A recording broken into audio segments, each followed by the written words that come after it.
I have always been on Tumblr, believe it or not. I probably made my account like in 2012 or something like that, and have since regularly checked it. I still think it's like the funniest place on the internet.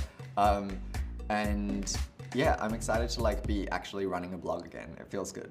Coming out using social media is like the easiest way to do it.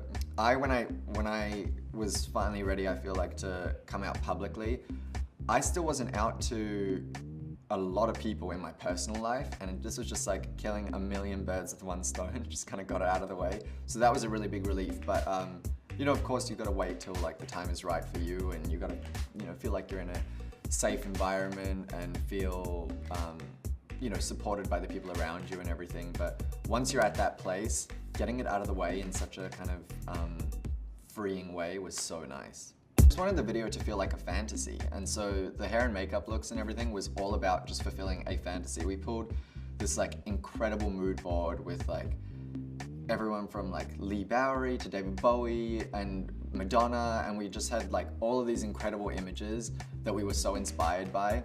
And from day one when we were planning the video, I was like, the most important thing is the crew that work on the video. We need like the best hairstylist, the best makeup artist, the best stylist for clothing. And when we all got in the room, it was just like playing dress up for the day, and it was so much fun. Honestly thought about it, yeah. I think now that it's been like enough distance that I feel like those videos of me when I was younger that I cringe at so hard, it's like, it feels like another person, you know what I mean? So now I can maybe come back and reimagine what 2018 YouTube Troy would look like. I mean, my favorite songs are all like super sad, so I don't want that. What's a happy song? You know what? My. You can remember me by listening to me. I don't have any regrets because I guess everything happens for a reason or whatever, but it would be nice to be able to go back in time and be a little bit more assertive in the way that I feel about like relationships and stuff. I have some leftover guilt by the way that I kind of strung people along. Sorry, that was deep. Superpower, I would teleport, and I would just be everywhere all the time. I would go have dinner with my family in Australia, and then come back here and like do some work and just like pop around, go on a quick little vacation for the afternoon somewhere. That'd be really nice.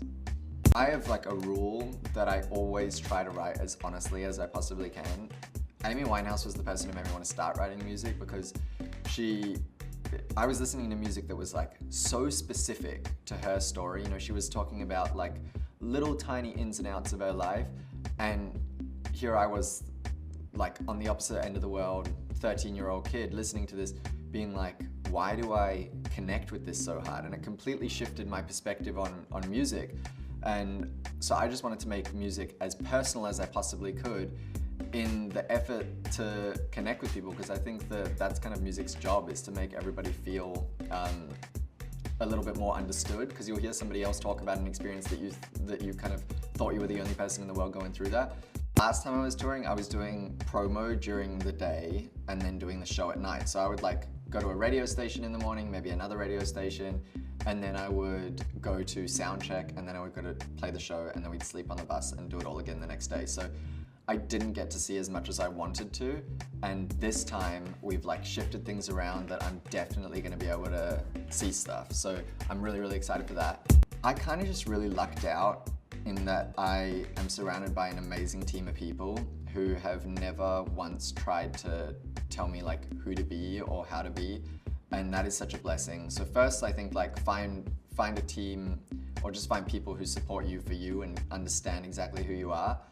And then as well, I think that we're really lucky to be existing in the time that we are. It's, you know, we have such a long way to go, but I'm seeing more and more like queer musicians pop up all around the place that are killing it and making incredible music. And so I think it's a really exciting time to be a queer artist. So just like go for it. I came up with the cutest ways to kind of get you guys involved and get myself involved on like a local and national level to help out basically however we can. So it kind of changes from city to city how we're going to be helping people out. But nationally, we're working with the Trevor Project, and then locally, if a particular city is like, yeah, you know what, we need canned food, you guys will bring canned food to the show. Or if we need blankets, you guys will bring blankets to the show. There's gonna be opportunities for you guys to volunteer. You can sign up. I'm gonna put a link in the text, and you can sign up. And then if you sign up, you can also win a prize at the end. So it's gonna be super fun.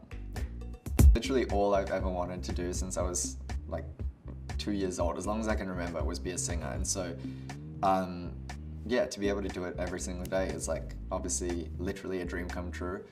The worst part, I would say, is being in the music industry can really make you, you kind of have to, as your job, step out of your own body and like look at yourself as this like product or, I don't know, just this thing. And I'm constantly asking myself these questions that I wish I wasn't. There's a YouTube video of me waxing my legs. There's a YouTube video of me dancing embarrassingly to an Ariana Grande song that I'm hoping she's never seen. Yeah, it's all up there. I want to be remembered for like always doing exactly what I want. You know what I mean? Like, I think it's really easy to be swayed by trying to kind of cater to what other people want you to be or want you to make. And for me, I'm just trying to make stuff that I'm inspired by, and then I hope is going to kind of inspire other people. And so I hope that like one day when I die, people will be like, that was a great album, and so was that, and that was a really cool choice to do that movie or whatever. And I don't know, God knows what else I'll get up to, but I just want people to be like, he was constantly like trying his best to make something cool. To so much music while making the album, before making the album, that was like the catalyst for me wanting to get back into the studio, because I had just finished tour and I was like, you know what, I'm gonna take a year off, I'm gonna take a holiday. And then just music, like so much music started coming into my life that was so inspiring to me. Like everything from like the Velvet Underground to This Mortal Coil to like just like so much stuff.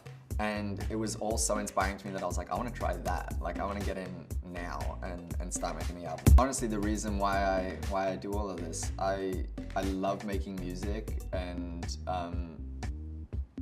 you know, I would kind of make music, I think, by myself in my bedroom.